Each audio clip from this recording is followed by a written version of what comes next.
Hello, everyone, and welcome to another episode of Great Expectations. I'm here with my co-host, Sarah, who's also on YouTube. You guys can check her out in the video description, or if you wait to the end of the video, there will be a link to her site. Please hit that sub button. And before you do that, hit sub on my video as well, please, and like and do all that stuff, please. That being said, I think Sarah is not mute, so please start talking, Sarah. How are you today? I'm good. How are you? Not mute. It's nice to not be mute. Mm-hmm. It is. Yeah. You never just like sit down and think about that. It's like your health, you never appreciate being healthy until you're sick. Right. So I should appreciate this because I'm talking. You don't sound like you're being grateful at all, to be honest. All right. Is everyone in Canada entitled, or just kind of curiosity? Oh, man, you're starting early. My bad. Man, rude. I'm sorry. I really like flip-flopped it. So I'm starting early, not you. Yeah. Oh, yeah. All right. On that happy note. You're the one who's always like, I don't know, for friends today. Well, so, probably okay. Because you're so mean to me. Oh, stop. Oh, you poor thing. Jeez. Okay, but for real, we can get into this, I think. Yeah. So what are we talking about today? So we have the news. I love that you asked that right as I was taking a drink of water. We had them release the road ahead. Exactly. We had them. Yeah, we had them release. We had them. We told them to do it. No, they did it the day after we recorded. So we've got the road ahead, and somebody quitting the company. And then we've got the whole usual speed GAC, roster roast, pack review, character review, viewer questions. It's all back because we've MacGyvered our technology. We have. I know. We should call it MacGyver expectations. Yeah. It only took like what, an hour, 45 minutes to figure out. Yeah, it took a really long time. We're like, it's pretty impressive, actually, all the various programs we've tricked into using here. We are not IT experts. Speak for yourself. And for me in that case, because I'm definitely not. But man. All right. You want to talk about the things and the stuff, the current things, the things and the stuff. So we've got the road ahead. So we're getting a new legendary Grand Inquisitor. That's probably the biggest thing. Yeah. Sure, if you'd say so. I mean, they didn't talk about the gear crunch at all. We sort of saw a little bit of Grand Arena news. Yeah, I think the preload thing is going to be nice for my 2 alts. Yeah, that's going to be really good for your 2 alts. Yeah. Having a resave your roster is going to be amazing. Yeah, so here's the thing that's hanging me up a little bit here is so you can make a loadout for your GAC, right? Right.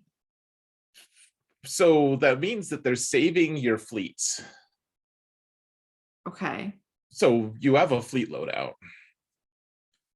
Oh, wow. And then we just don't have it in the actual game anywhere. Right.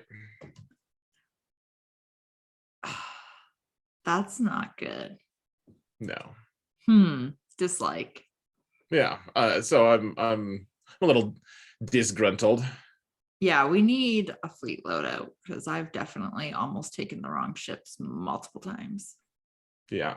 And I mean, I've even seen it in territory wars where somebody has set something and you're like, I don't think you meant to set that.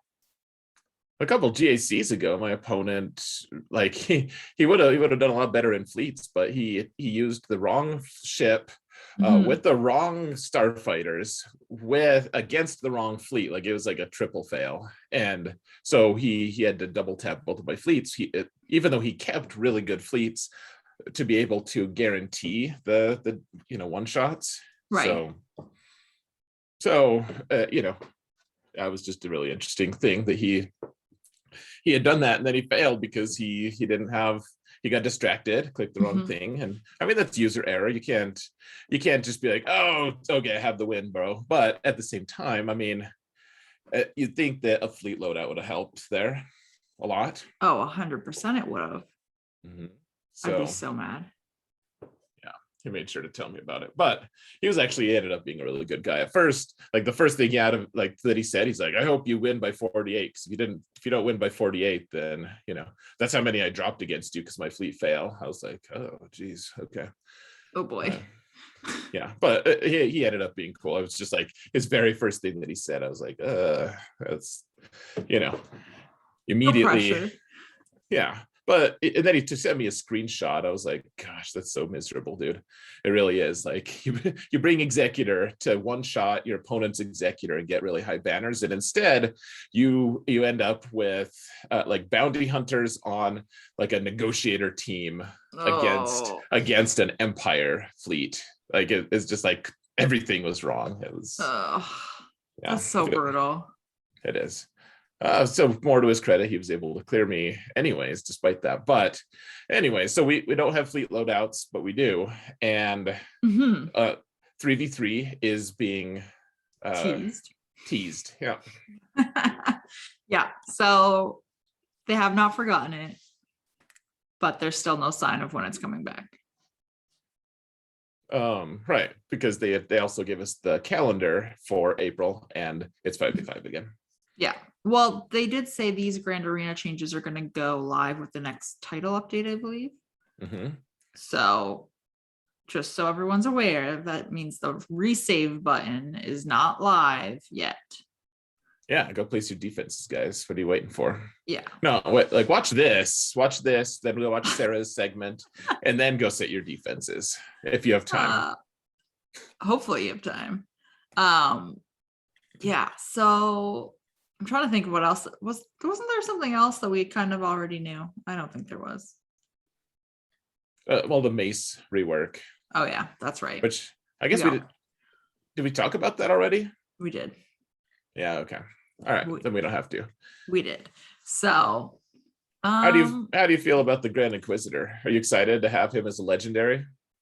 I mean, I kind of just assumed he was coming to the game when they started releasing the Inquisitors. It just seemed like that was the obvious trajectory for them. Yeah, I'm glad they didn't make him a galactic legend. No, I definitely don't think he's galactic legend worthy. And then there's no middle ground between marquee and legendary. So you just right. I guess that's the default. Is that the new default? I guess if you make C-3PO into a legendary, you kind of have to make other. I mean, not really. Like C-3PO's been in a lot of places. I just keep wondering, like, where is Leia? Why can't we have any good Leias? Because, like, do we really care about this like pointy teeth guy who lost to a Padawan and a Padawan's Padawan? Apparently, we do. It's cool. Anyways, yeah. One thing that's interesting though, so someone actually mentioned to me that they thought it might be that the Grand Inquisitor's leadership is something that unlocks all of the leaderships of all the Inquisitors. I've heard this theory. And yeah, I think it's going around, and I think it's a good idea because the other leaderships require an Omicron, and it's like, that is abysmal. That is so awful. But if he's like, they're not even worth a Zeta, really, Right. But if you combine all of them, it would combine, like, it would be really expensive. It'd be like 5 Omicrons at least, but you'd be able to take down any Jedi team, at least in territory wars. Right. Yeah, because they've all been territory war Omicrons, right? Mm-hmm. Yeah. yeah, I've heard this theory because it's basically like the opposite of what Hera does for Phoenix, or similar idea of what she does for Phoenix, and that, you know, they share all their uniques. Instead of that, Yeah. they're Mm-hmm. you've got all the leadership abilities activated. But that would be ridiculous. Well, I mean, so just think of if you're a territory war guild and you somehow, like, you're like a mid-range one, and you Mhm. somehow convince all of your people to spend their next 5 Omicrons. Gosh, it's so many Oh my gosh. on this team. But then it's like you come across a team that, or a guild that always places their Jedi Master Kenobi, and you're like, all right, problem solved. Like, we clear this zone with like a legendary character, and that's it. Right. The thing though with these territory war Omicrons is you need your entire guild to do it to really make them worthwhile. Mm-hmm. Like you're not going to go far if 3 people in the guild do it. Well, so you're going to start getting these people, though, who can maybe start punching way up in territory wars and maybe buy themselves into a better guild just because they're hey, look, like, I don't care about GAC as much. I'm like a territory war specialist. So even though I've got way lower GP, I can carry my weight in territory wars. I can still kill all these different teams. Like, you want me on your team, bro. Like, not that appeals to me, but that seems like that might end up being a thing. I could totally see that being a thing, especially if you're in a guild that's not getting R9 mats. Right. Well, yeah, exactly. You can start earning those. So, yep. Yeah. That's fun, I guess. It involves territory wars. I feel like that's like the one blind spot that you and I have on this show is like neither of us care about territory wars. We're like, it stresses me out. Yeah, we're both just like, all right, I'll show up. Yep. All right, tell me what to deploy. Oh, I have to attack too. Damn it all. I mean, never mind, I won't say it. We've got No, please don't. Yeah, no. we've got someone's leaving CG. That's the other news. Okay, how do you feel about that? I don't think you and I have talked about it actually. So who left first? We should actually tell people. Yeah, I know. So Doja Fett is leaving. He posted on the forums he's leaving. Mm-hmm. It is weird because it hasn't even been a year and a half. It's been roughly a year and a half. He posted October 2020 was when he posted that he was joining as the community manager. So how long has it been, you say? Or sorry, year and a half. Okay. Right? October 2020. Yeah. Right? Yeah. Okay. Good job. Wow. This message brought to you by the Canadian school system. It's good. You actually scared me that I was doing my math wrong. I was just tuning you out for a minute. That's all. What else was new? Okay, but it's only been a year and a half. So it just seems quick and sudden and also out of the blue. That's what she said. Okay. So I mean, he just did a community event on the Friday before he announced, or I know, like a week and a half ago. Mm-hmm. So that's pretty quick. I mean, I guess you wouldn't back out of that as the community manager, even if you were planning to leave. Well, yeah, like he might have even known he had to go, like he was getting the job, but like what if he didn't get it? He interviews for it and they're like, screw you, Doja, we want someone else. Then he's gonna burn bridges if he's like, hey, I'm ditching you guys. Oh yeah, totally. It just seems very sudden. Like he just wasn't there very long. It was quite abrupt. Yeah. I was like, whoa, like he finally, like he finally went live, you know, which I feel like that was one of the first times he's gone live, actually, like on a content creator's stream. Yeah, because it's usually Crumb. Crumb's done it a lot, but Doja I don't think has. Yeah, so it's very sudden. So do you care that he quit? I'm not like, I don't care in terms of like, oh, I'm so sad that Doja's leaving it. I don't have a problem with him. I'm indifferent. If it's truly for a better opportunity, then kudos to him. I am more curious as to the actual reasoning because it seems very sudden. And usually when people leave suddenly, it's not a good sign. That's true. So. I thought there was some pretty funny subtle shade in there. He was like, Oh yeah. He was like, I when I first started, I said that it was an honor to like be with the community, to like work for this community and for this company. Mm-hmm. And I still think that it's an honor to work for this community. Yeah. But he just left off the company. I was like, geez. Well, and then he didn't mention the company at all afterwards. So Ever again. Yeah. He's like, you guys have been so cool. And I was like, you probably hated us because the community was pretty brutal to him. Yeah. I mean, I always joke that CG should hire me.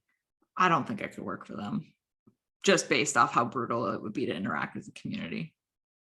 Yeah, I think some of the developers who just keep their head down are probably a lot happier. But yeah, like he started so strong, man. I've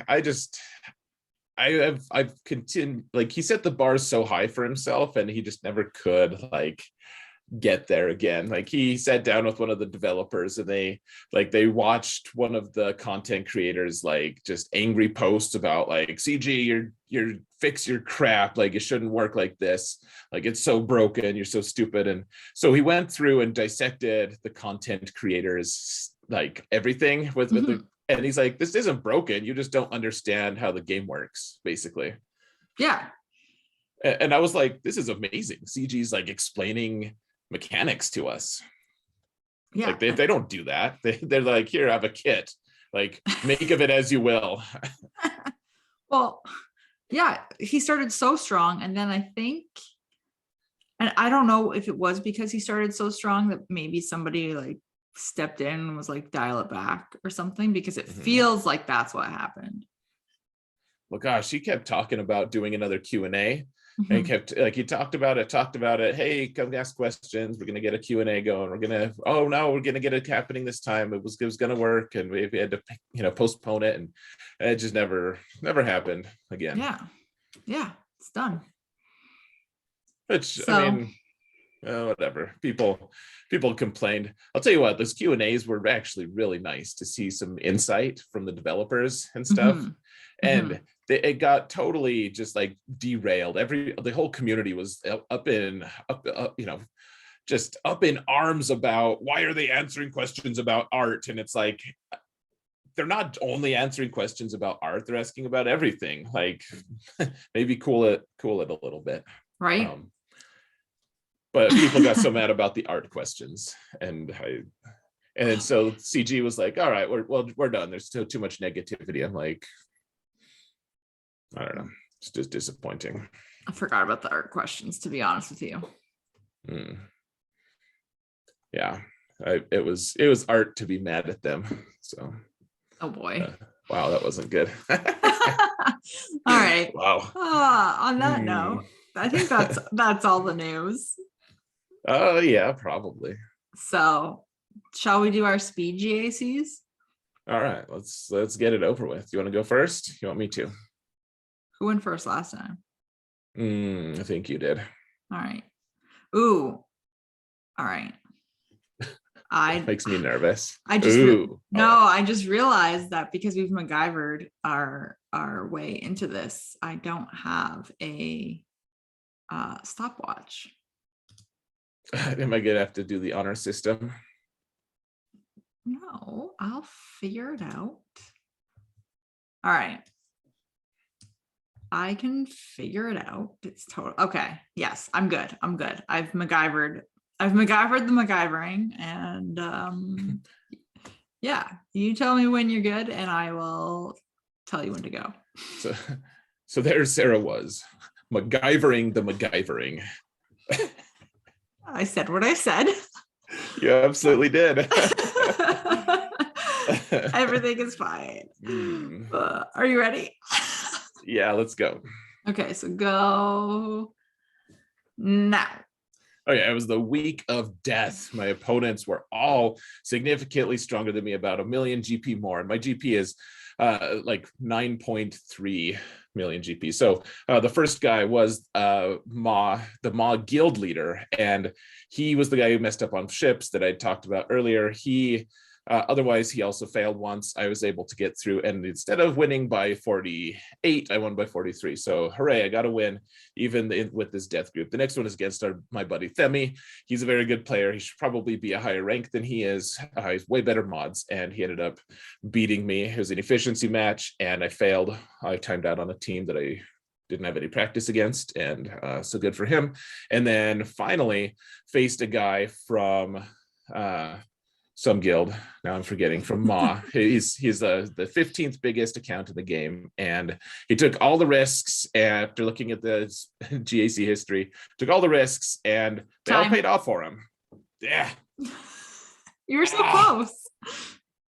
It was because I was trying to figure out what guild he was in. Damn it all. We don't need that info. Yeah. It just can I say how frustrating it is? He fell into my trap. Yeah, you can say this. You set a good trap. He said, like, I was like, if he does the things that I'm hoping he does, like he's at a very low percent, like he's gonna fail like multiple times, and then like he even took more risks than I thought he would, and no fails, just like constant stream of W's, and then he ended up beating me by less than 20 banners, and I'm like, just it's like you have a 40% win rate. Oh, you got it. Okay. Great. So now you have like a like 56% win rate. Oh, you got it. Oh, great. All right, now you have, and it just like there was like a string of like 3 or 4 of those that he just like one shot. So and it just kept happening. He was a nice guy. I just now that I see the GAC history, I'm like, I'm no longer like okay with the final results. No, I am okay. I could be more zen. I'm just yeah. So I ended up going 1 and 2 for the first time. This new GAC stuff. So sad. Sorry. All right. You ready to talk about yours? Yeah. All right. Go. Okay, so the first guy I faced had 5 GLs. He was 8 million GP. I ended up full clearing him, and he decided to stop after he cleared my front bottom zone and just didn't really do anything else. Don't know why, but that's fine. And then my second guy also had 5 Galactic Legends. He also had Star Killer, 8.2 million GP. I actually thought I was going to lose this one. Spoiler, I won. He also stopped after he attacked my front bottom zone, lost a couple of matches, and then in my back, and then stopped. I completely tilted on him once I lost my gas versus Ray and thought I was going to lose. Completely forgot that he had Star Killer, used my Grievous, so I did not have Grievous BB-8 for his Star Killer in the back. Could not full clear him, but I pulled off the win. And then my last guy had 4 Galactic Legends, and he was only 6.3 million GP, and it turned into this whole efficiency. It turned into an efficiency round, unlike your speed GAC. Sad. Tell me more about it. It turned into an efficiency round. So it literally came down to we cleared each other except our executors. So it's just our executors facing each other. But I was more efficient, so I won. So I had my second 3-0 week this season. Oh yeah, that's fancy. It's been a very long time since I've gone 3-0. Sorry. It happens, apparently. So now I'm back in Kyber 1, and if it makes you feel any better, I have the week of death for me. It does make me feel a little better. I'm here like trying to struggle. I'm like, oh my gosh, he waited to the last hour to attack, and then he barely squeaks by, and I've lost 1 and 2. Oh, and you're like, I got 3-0. I was like, you know what, Sarah? I hope you get the week of death next time. I did apologize to you when I told you. I felt so bad. You shouldn't apologize. I am happy for your results. I am. I also do wish this on you. So, oh, you know what we didn't do? I didn't change the little overlay thing there. Speed GAC. All right. Well, change it again because we're gonna go do the pack review. Okay, do we have time for that on this slide? We have like 7-ish, 6-ish minutes. All right, we got it then. All right. So because we've MacGyvered this, we're going to see it in Canadian pricing. Nice. I know. Oh, here, go to shipments real quick, would you? Oh, man. Do I have to? Yes, please.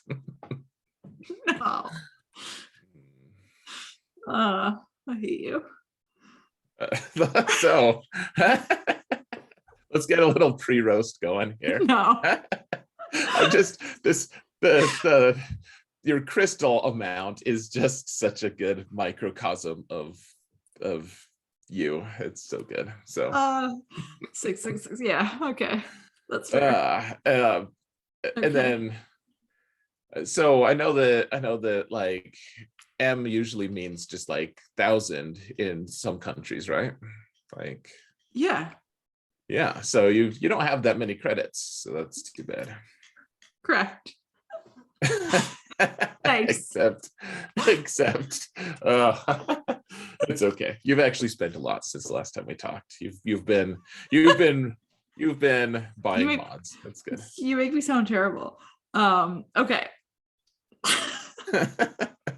I was gonna say I just get really lucky on the credit heists. Good. All right, so I wanted to look at the Relic Seeker bundle because this is for Relic 8 materials. So this is, I'm guessing, $14.99 American. I don't remember now. I'm pretty sure. Okay. Because your $10 packs are usually $13.99 for me, and your $19.99 packs are $27.99 for me. So here, I'll look. I'm assuming this is $14.99. Hold on. Relic Seeker bundle. Yeah, Relic 8 materials. I wonder if I just already bought that. No, because Well, it's got 6 days. Is it just one pack to buy? Yeah. Oh, I think I did buy it then. I have no idea. Oh, I wonder if I unlocked this after I bought, because it says, this is great. We're going to find this out. Somebody can tell us in the comments after I bought the calendar. Oh, that's probably it. I bought the calendar too. So guys, we both think the calendar is worth buying. Yeah. So we bought the Relic calendar. And now we have 6 days. So if you've bought the Relic calendar, you have 6 days left to buy this Seeker bundle. All right, so let's check it out. All right. So, and for reference, the calendar was $13.99. So this is $20.99. So it's an extra, I guess in American, it's only an extra $5, but for me, I get to pay more. Sure. Right. So this is it. What do you think? I'm kind of met on it, to be honest with you. What do you think? So it has the things that were the most awesome to me, obviously, like the most rare things were the Zin Biddles and whatever the heck the things are below them. I like those both a lot. And then the things below those are good too. I have no idea what any of them are called. I'm terrible. I just don't care about that. But I thought it was fine. I guess the thing that I compared it to was the pricing for how many does it cost, crystals it cost for 5 of the things below the Zin Biddle, whatever they're called, the Relic 8 mats. These impulse detectors? Yeah, impulse detectors. Like how much does it cost in crystals for that in shipments? Mm-hmm. And it ends up being pretty dang close to the full price of this pack for just those 5. And those are things that I buy semi-regularly anyways, because I'm a semi-whale anyways, trying to grow my account. And so, this ended up being a pretty good value for me. Right. I feel like part of the reason why I feel met on this is because it feels like another pack where you don't get enough to do anything with it. That is disappointing. I hate it. You're like the Relic 9 pack is so depressing. You spend $50 for 1/3 of a Relic 9. And that's just to go from 8 to 9. It's not even like 1/3 all, like from 0 to 9. It's from 8 to 9. Right. 50 It just bucks. seems, and like this is the other thing. So this is in conjunction with the calendar, right? Like obviously we've unlocked it because we bought the calendar. The calendar gives you 10 Zimbittles total, which is why I literally bought it for that reason. It gives you 10 Zimbittles, thought it was great. I get 7 here. So I will have 17 between the calendar and this. That is not enough for me to do anything with after buying 2 things. And to be honest, the calendar, you have to go through the whole 30 days, right? So you're waiting a month and you're going to get, if you buy both, 17 total Zimbittles. Yeah, I mean, the calendar is more just like you're eventually going to need that stuff anyways. Like I think when you told me when you got the calendar, I was like, hey, you'll eventually have some relic mats. but that's what I mean though, is like in between the calendar and this, even if you were to just take the calendar at face value and what you're getting right away from it, if you were to get it all right away, it's still not enough between these 2 packs to do anything with. Well, it also gives you 20 of the flawed signal data, which are the hardest to farm. So I like that as well. Yes. And you get the Electrium. Like it all adds up. I guess I'm a little bit skewed just as a guy who does sometimes buy the Relic 9 pack anyways. So right. Like this seems pretty normal to me, but I can see your argument of you buy this and you can spend it on maybe nothing. And the reason why, like, the Zimbittles are just, look, I have 0. Like I have 0 because I need that gear. I can't craft these. Go get some more. 21 bucks. Like I can't craft. Thanks. I can't craft these. So that's why I bought them, because I just can't afford to spend the gear on them.